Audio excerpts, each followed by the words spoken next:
63 taon ako sa iglesia. Ilang taon po, kapatid? 63. 63 years sa iglesia ni Manalo, mga kapatid. Doon nga ako nadali Doon kayo nadali. na malis. Bakit po? Kasi inaasahan ko, magdidebate sila. Oo. Nandun pa ako. Nung umayaw, bigla akong naalis na dun.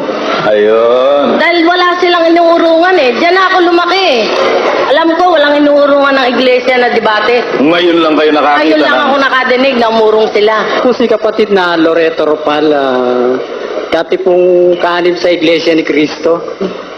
Nung lumabas ni si kapatid na Romy Espanyol, Oo. noon hindi pa siya kaanib. Hmm. Namamagitan pa lang siya.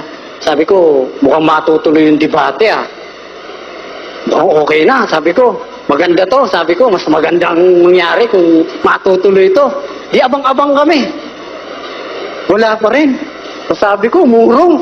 Sabi ko, talaga hindi na. Hindi tutuloy ko na talaga to. Sabi ko, magpapaano na ako rito. Papadoktrina na ako rito. Ano lang tingin mo kay Kabularan ngayon? Nako, wala pong alam. Para pong, nakakaawa nga po. Pag napapanood ko po siya sa TV, kawawa naman tong tagal nag-aaral. Wala rin pala. Wala rin po. Kawawa po pati yung napapaniwala niya, mga kapatid. Sila nandun na. Sige, tama kayo. Ba't ayaw nyo lumaban ng diskusyon? Tama pala kayo. Dating naghahari-harian daw. Ngayon, lahat ng ministro ng Iglesia ni Manalo naduwag kay Brother Eli Soriano. Kung talagang hindi na matutuloy ang debate na yan, wala na tayong magagawa. Sige, basta ipagpatuloy niyan. Mapipitas at mapipitas yan. It will take time, but surely, Kabularan.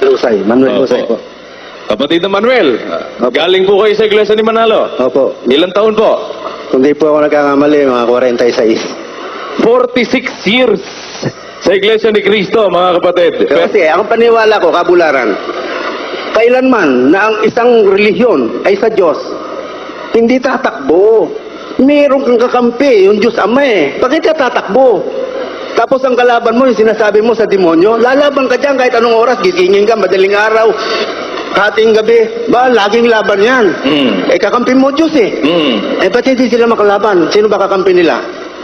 Sa tingin nyo, mga kapatid, lalo na yung mga bisita ng Iglesia ni Cristo, ba't hindi makalaban? Ang napakaganda ng kondisyon, Bakit nagpipilit sa plaza na kung saan ang violence ay pwedeng magkaroon ng puwang? Samantalang sa television, nandun sila sa templo, si Brother Eli nasa istasyon, saan magkakaroon ng violence? Wala. At madidinig ng sambayan ng Pilipino. Mapapanood sa television, mapapakinggan sa mga radyo. Di ba mas maraming makakadinig? Talagang hindi lang sila siguro handa. Kaya nga mabuti ay huwag na nating pansinin yun. Dahil ito naman ginagawa po namin, running debate na ito Naganap sa kanila ang nasusulat sa Jeremias 51:30. Ang mga makapangyarihan ng Babylonia ay nagsisiurong sa pakikipaglaban. Sila'y nananatili sa kanilang mga katibayan. Ang kanilang kapangyarihan ay nanglulupaypay. Sila'y naging parang mga babae. Ang kanyang mga takanang dako ay sinilaban. Ang kanyang mga halang ay nabali. Dating naghahari-harian daw. Ngayon, lahat ng ministro ng Iglesia ni Manalo naduwag kay Brother Eli Soriano. Pagka merong kadibate, nung wala pang kaili, pagka merong debate, nandun ako. Walang inuurungan ng iglesia. Ngayon, nung kaili na, hindi na lumalaban ng mga iglesia. Bakit ganun? Kung meron kang meron kang masasabi na itanong mo kay Manalo, biglang sasagot, naniniwala ako totoo yan. Sabi ko. Ando. Bali, ilang taon na po kayo ngayon? 65. Isang biyernes. 65 na siya. So, Naku. Walang kalatid. Pag nga ako nanonood, gigigil ako eh. Gusto ko nga kutusan yung TV namin. At saka nung hindi natin yung debate, pinagpuyatan ko yun eh. alin po yung debate? Oo. Pinatuloy. Doon kami nabot ng alauna yata o alas 2 na yun. Gigil na gigil ako. Sabi ko sa mga anak ko, impacto vlog na yun. Ipa na sa laban eh, nagpakapuyat-puyat pa tayo. Kaya yung anak ko, tuwang-tuwa. Yung anak ko pangalawa. Ba, nung panahon namin, may lumalaban. Wala silang inaatrasan. Walang inaatrasan. Kahit sino. Oo. Aba, bakit ngayon ay ayaw kay kapatid na Soriano? Ayun nga, pinagtaka ko eh. Tapos nakinig na ako, no? Bali, handog po ako. Kung talagang tunay sila, makipag-diskusyon sila sa TV. Kasi ang tunay na lingkod doon kasi ng Diyos, walang inuurungan talaga sa diskusyon. Tama yung, pagka sinabi niya, hindi matututulan yon. Hindi ko isasapalaran ng buhay na kapatid na Soriano. Ngayon kaanib na ako rito sa dating daan para lang iano sa mga tulisan. Palibhasa'y di nila mapigilan ang pagsama ng kanilang mga miyembro kay Brother Eli Soriano. Ang mga ito ay pinasama na rin ng mga duwag na mga ministro. Para bumibili ng mga bote garape, no, ha?